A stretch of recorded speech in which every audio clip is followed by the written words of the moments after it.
है। और सोचने वाली बात यह है कि खेसारी लाल यादव के ही केवल बेटी के बारे में लोग क्यों गा रहे हैं। पवन सिंह को बेटी नहीं है, चंदन चंचल को बेटी नहीं है, राधे श्याम रसिया को बेटी नहीं है, गुड्डू रंगीला को बेटी और बहन है भी तो वो सामने नहीं है, पब्लिक डोमेन में नहीं है, तो क्या पाप हो गया बेटी पैदा करा। जब जम के मारा पीटा और सब कुछ किया, उसके बाद में सारे लोग पंकज सिंह के साथ खड़े हो गए, पब्लिक सेंटीमेंट आ गया। यहाँ तो सही और गलत कोई देखता नहीं है, यहाँ तो बात यही है कि अगर बाइक वाले में और कार वाले में टक्कर है तो पब्लिक सेंटीमेंट बाइक वाले के पास साथ रहेगा, भले गलती उस बाइक वाले की ही रहे हो। लोगों के दिमाग में फिल्में भर चुकी है कि हर अमीर आदमी विलेन ही होता है, हर गरीब आदमी जो है वो हीरो ही होता है। नमस्कार, जय हिंद, जय बिहार। मैं हूं आप सबका दोस्त वकील सह पत्रकार एसके पंकज। क्या बेटी पैदा करना इतना बड़ा पाप हो गया है अपने बिहार में? अश्लील गायक तो बहुत सारे हैं।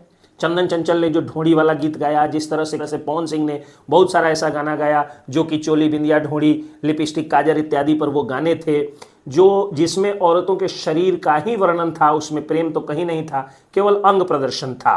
लेकिन पवन सिंह को चूंकि बाल बच्चे नहीं है, इसलिए किसी ने पवन सिंह को ट्रोल नहीं किया। पवन सिंह भी एक माँ के बेटा है, किसी ने उनकी माँ को गाली नहीं दिया।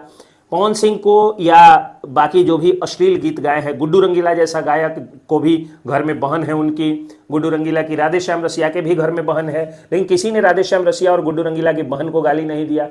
केवल और केवल जब खेसारी लाल यादव को बेटी है और वो भी बेटी का उन्होंने तस्वीर दिखा दिया, लोगों के बीच ये दिखा दिया कि ये मेरी बिटिया है, यही नतीजा है कि हमेशा छेछरे राक्षस और कुत्ता टाइप जो कुछ गायक हैं वो उनकी बेटी के बारे में नाम ले लेकर के गाना गा देते हैं, वाहियात और घटिया गाना गा देते हैं। वो एक छेछरा गायक पंकज सिंह नाम का गायक था जिसने खेसारी लाल यादव की बेटी के बारे में गीत गाया। खेसारी लाल यादव के जो अखिलेश कश्यप हैं, पीए या गीतकार हैं, उन्होंने खींच करके उठा करके पटक पटक के मारा। जब जम के मारा पीटा और सब कुछ किया, उसके बाद में सारे लोग पंकज सिंह के साथ खड़े हो गए, पब्लिक सेंटीमेंट आ गया। यहाँ तो सही और गलत कोई देखता नहीं है, यहाँ तो बात यही है कि अगर बाइक वाले में और कार वाले में टक्कर है तो पब्लिक सेंटीमेंट बाइक वाले के पास साथ रहेगा, भले गलती उस बाइक वाले की ही रहे हो। लोगों के दिमाग में फिल्में भर चुकी है कि हर अमीर आदमी विलेन ही होता है, हर गरीब आदमी जो है वो हीरो ही होता है।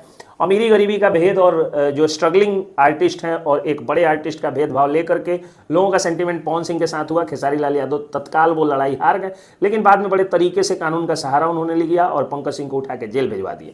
पंकज सिंह जेल में चले गए। उसके बाद अब ये एक और छेछरा गायक जो है वो खेसारी लाल यादव की बेटी के खिलाफ गीत गा रहा है, उनके बारे में एक गीत गा रहा है। तो खेसारी लाल यादव को अब चाहिए कि वो केस करे, वो थाने में जाए। FIR पिछली बार उनका लॉन्च नहीं हो रहा था, वो कोर्ट से केस करें, वो मेरे जैसे किसी वकील को पकड़े और कोर्ट से केस करके और उनको सजा दिलवाए जिन्होंने बेटी के खिलाफ गाया है। और सोचने वाली बात यह है कि खेसारी लाल यादव के ही केवल बेटी के बारे में लोग क्यों गा रहे हैं।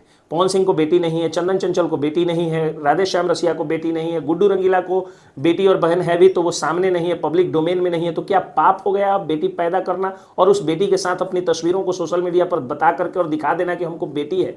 अगर ऐसा है तो सबके घर में बेटी है। एक बात याद रखिएगा कि अभी खेसारी लाल यादव की बेटी के खिलाफ गाया जा रहा है, कल होकर के सबके बेटी के खिलाफ गाया जाएगा। और वो लोग भी बिल्कुल खुश नहीं हो जिनको बेटी नहीं है, सिर्फ बेटा है, क्योंकि उनके बेटी नहीं बल्कि उनके माँ के खिलाफ गाया जाएगा। तो समाज से इस तरह की अश्लीलता और नारी और औरत या बेटी का अपमान करने वाले राक्षसों की इस राक्षसी विचारधारा का खात्मा होना चाहिए। जय हिंद, जय बिहार।